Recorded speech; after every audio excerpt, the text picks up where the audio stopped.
Hello! Welcome back to Midnight Madness Radio.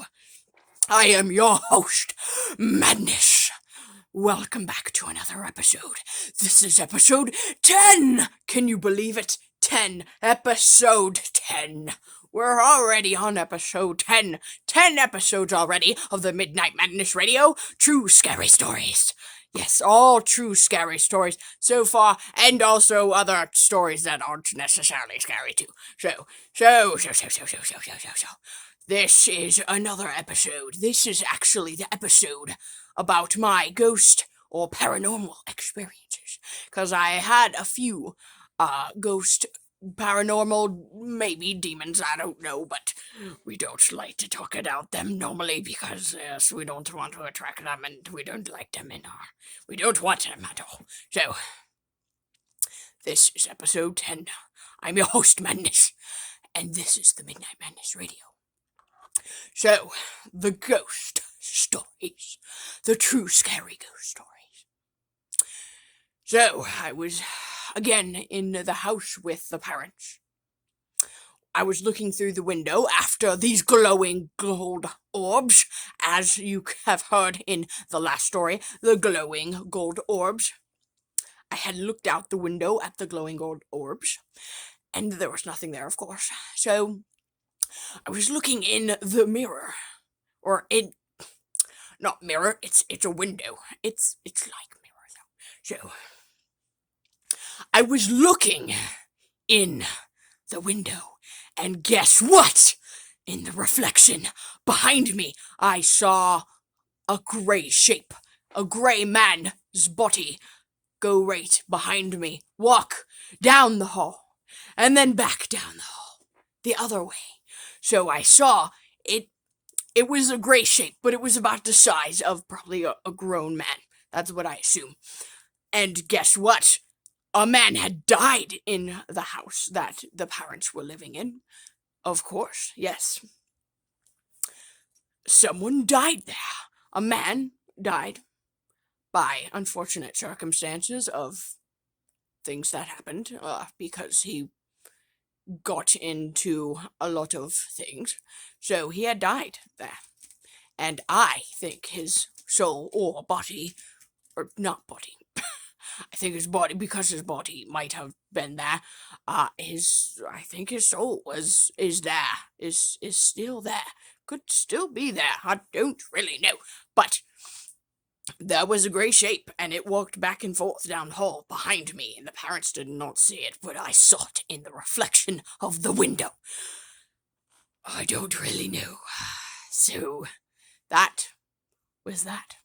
It was a thing. So, of course, I had my mind open to these things. So now my mind was open and I was seeing things and attracting a lot of things in this old house.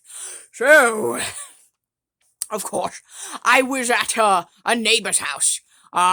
They weren't exactly a next door neighbor, but, we lived in the woods, so they were, some hundreds of yards or feet away or something.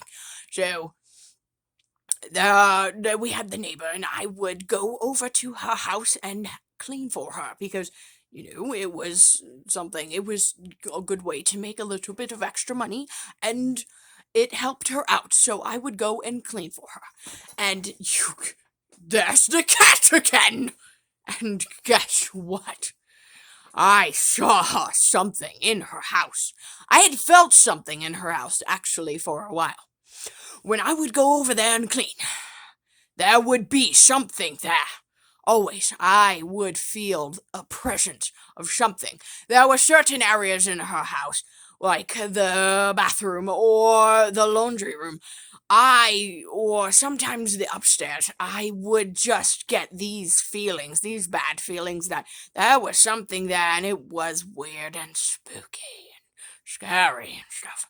Obviously, this is Spooky Scary Stories, part 10. So, yes.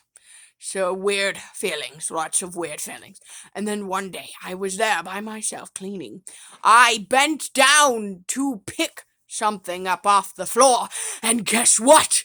there was this gray blobby mass, and it moved really quick, right next to me, just moved by me, this gray mass, and I was like, oh, heck no, I am out of here. So I jumped up and, I mean, I had to finish cleaning and doing my job, but I was like, I'm not bending back down. After that, it was weird and kind of spiffy. So, yes. So that wasn't the end of that, let me tell you, friends.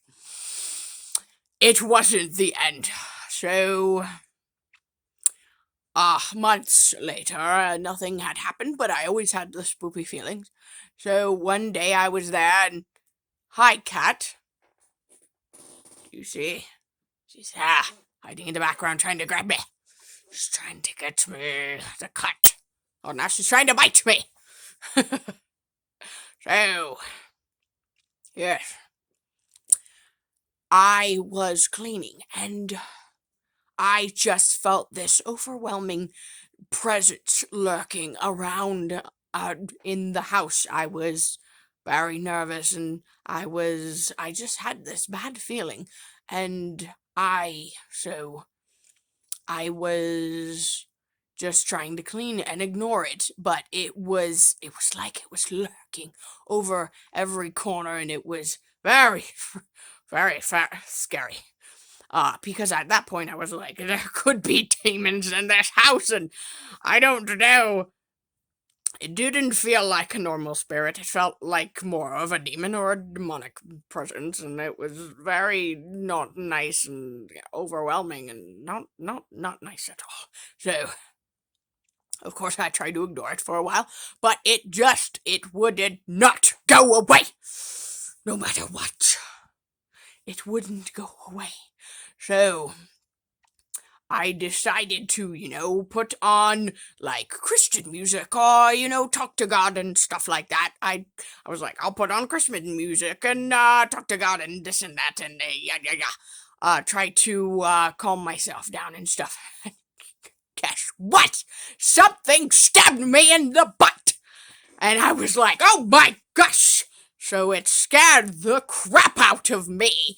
It felt like something, like a hot poker just got me. And that was terrifying. So I ended up calling up the parents and talking to them. So we started talking and they were like, maybe you should think about blessing the house, because if you think it's a demon, you better bless the house, otherwise you better get the heck out of there. So, I got some oil and I began to, you do the crosses like in the Bible in the biblical sense, and they're like, you would put it around the door frame or you anoint it with oil and pray over it and stuff like that. So I decided to do that. And I did it, and I continued to talk with the parents, and they would pray, and we would pray, and we would talk, and I blessed all the openings and stuff like that, and the upstairs area and stuff like that, and it began to calm down after a while and dissipate. So thankfully, I was able to finish up cleaning and get the heck out of there. But after we blessed the openings and the doors and all that stuff, and we did the prayer and stuff like that, it seemed to dissipate and go away. So I would like to think that either it went and hid in whatever crevices it was hiding in the first place, or that it left the house. I hope it left, because I did go back a few times, cleaning there, but every time I've been there, there has been other people at that house. I haven't been there in a while, unfortunately. Anxiety is lovely. So I haven't been back there in a while, but I don't know if it left the house, but who knows? It was a scary experience. It was not my favorite experience at all, and I definitely don't like that. and I don't want to attract anything like that. So I am clearing my mind, and I am talking to the Lord and asking that nothing attaches itself to me when I bring it up, because I am a person who believes that these things and like demons and stuff will try to attach themselves to you, because I have heard many an experience of people getting them attached, and I don't want that. So thank you so much for tuning in to the Midnight Madness Radio, part 10. Part 10 of the Midnight Madness Radio. Spoopy, cute, true spoopy scary stories. My throat is dying! The cat is purring in the background, and you all have a lovely, blessed day, and make sure you don't let any madness come to you or bad things.